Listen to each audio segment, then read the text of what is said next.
Okay, so just a summary of what's being done. The Commonwealth Government had these regional innovations program for legal services to try a lot of different things. Like maybe what we can do is pay a legal aid lawyer to go and work in a private legal practice and just do legal work. They tried that in Queensland and New South Wales.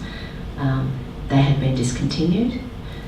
Or maybe we'll do something like the Country Lawyers Program. Have people heard about the Country Lawyers Program in WA? It's a wonderful thing. So Roy was talking about the graduate recruitment. What they do is the WA Legal Aid become the employer, and they do a whole graduate intake.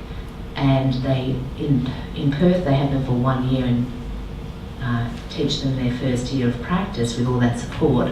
Then they go on rotation, Aboriginal Legal Service, Community Legal Service, and the Family Violence Prevention and Legal Service. Yeah. So, and then after 3 years, if they want to, the best thing is they get paid legal aid money, which is better than ALS and better than CLCs. But at the end of it all, you can decide you want to go in private practice, but you've had a really good experience.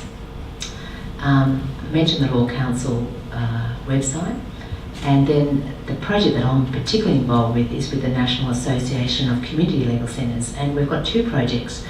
The current one is we've got regional coordinators in 4 parts of Australia, and we are supporting the young lawyers who are out there with continuing professional development and social activities. And the other one is practical legal training. Is anyone up to practical legal training? Yeah? Maybe a bit. So we've got a project. If you want a placement, we can place you in Kununurra or at Geraldton or maybe down Tassie or maybe out to Dubbo or Broken Hill. So if you want experience, we've got a really nice little project, and that's on the Triple R Law website. You can find out more about that. So basically, this is about we are one profession. In the bush, we work very closely with the private lawyers, and in the with the CLCs, the Aboriginal Legal Services, Legal Aid, and the importance of working together on our professional development needs. Just as an aside, I was talking to one of my colleagues in the Aboriginal Legal Service, and because I'm researching ethics around the conflict of interest issue, she said she'd organised the ethics committee people to come out and give it a professional development to her law society. She's actually now the president of the law society. So picture this, young lawyer with the Aboriginal Legal Service for 2 or 3 years. Now the president of the Regional Law Society has organised a great professional development program. Number 1 issue for her is how the town deals with conflicts of interest. So she invites the ethics committee out to do a professional development session on, and then they're going to go around and sort of do a little audit. But the big thing is, that has anyone worked with Aboriginal Legal Service? Okay, well, the big thing is that conflicts occur as a matter of course. You know, you're out there, you're in court, you've got one side, you've got another side, you know, you've got your governance issues with your committee. There's a whole lot of stuff there, and we as a profession turn a blind eye to it. And what we're doing is putting the people who need support in the front line without resolving those issues. And she was told by one of her colleagues, that's not appropriate, you shouldn't have asked the ethics committee people out here, because what's going to happen to our practice? It's sort of like the elephant in the room stuff. So I guess it just comes back to, if one of the things is pay attention to how you're feeling about stuff. If you're bored in a job, move. If it's not tailored to your specific values, you've got to get out of there. The other part of my, what I've got handout is, that's just a picture of the sculpture park at Broken Hill. It's just, Broken Hill's a wonderful place to go to, just very artistic. Yeah, so I've got some green handouts as well, and it's all about taking care. If you're out in practice and you think things are a bit sus and you know it could be better, like you could fix it up. There's some clues there about what to talk to your boss about. Because one of the things we know, we've got to do better at mentoring and supervision. So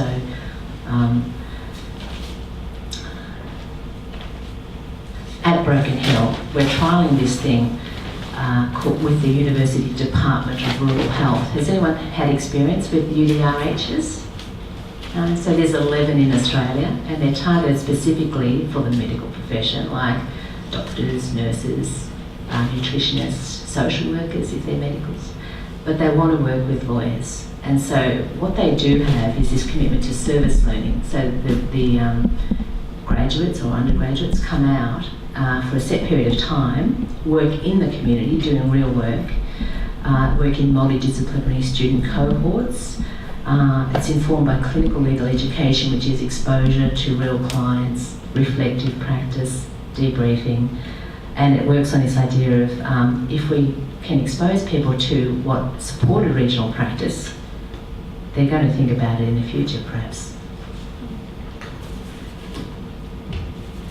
Okay, so the bottom line is, what does it take to address the shortage of lawyers in rural, regional, remote Australia?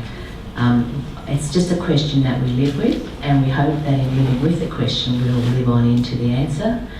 And I think there's a lot of opportunity for us as a profession to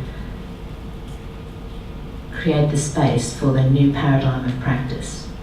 And what my sense is that we've actually exhausted the old paradigm, and we need to be, there's this thing called reverse mentoring, which is if you end up in legal practice, before you even go into the legal practice, see if you can negotiate some dedicated time, one-on-one with your principal solicitor, where you actually get disrespectful discussion around what does it mean to be a lawyer, what are the values in the practice. And so with reverse mentoring, the ideal thing is that you get to feed your intelligence and insight and skill into that practice, and it's respected. Likewise, you sort of respect what you're doing, what's on offer there. My colleagues at ANU, just over Christmas, released this, actually not Christmas, late last year, this publication. It's called A Puppy Lawyer is Not Just for Christmas. And it's available as a PDF on the internet. But it's all about, they did some research in just Canberra about what does it take to look after lawyers. And so the three things they say is you've got to find the best balance between autonomous independent work and close mentoring and supervision. So for some people they're just thrown in the deep end extreme, like sorry, we're not going to teach you how to do a defended plea in the district court when it's out on circuit. Can you just go down and do it? As opposed to come with me and sit with me and we'll work it out. So there's a tight rein, loose rein stuff, but you've got to work it out for yourself. Everyone's different. The second thing is realise that legal practice is not simply a rational and rule-based activity, but one that will involve ongoing uncertainty. And again, I have another colleague at ANU who's one of these authors, whose PhD is on being an ignorant and uncertain lawyer. And I thought, oh, someone's talking my language. Because it's not, knowing the rules is just only a tiny little bit of it. When you front up there with the context and the complexity of the context, and you just know the rules, you're so unskilled. And the third thing is finding a comfortable accommodation between your own values and those of your colleagues. And I can probably leave you with it. A book that I found really useful this year was, actually last year, was a woman called Mary Gentile. It's spelled like Gentile, Gentile, and she's got a course called Giving Voice to Values. And it's a very short course, but it's basically the importance of actually knowing what your values are and being encouraged to express those values. And way back,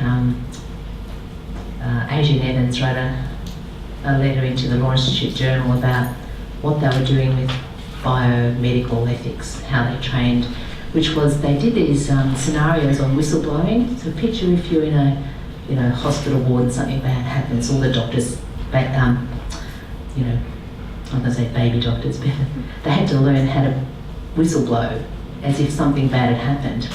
And what Mary Gentile in Giving Voice to Values says that we all need to practice that sort of activity, being faced with a bad thing happening in a clinical context with friends. And so you identify first your own strengths, like are you best talking or researching or helping other people? What are your own strengths? How do you best communicate?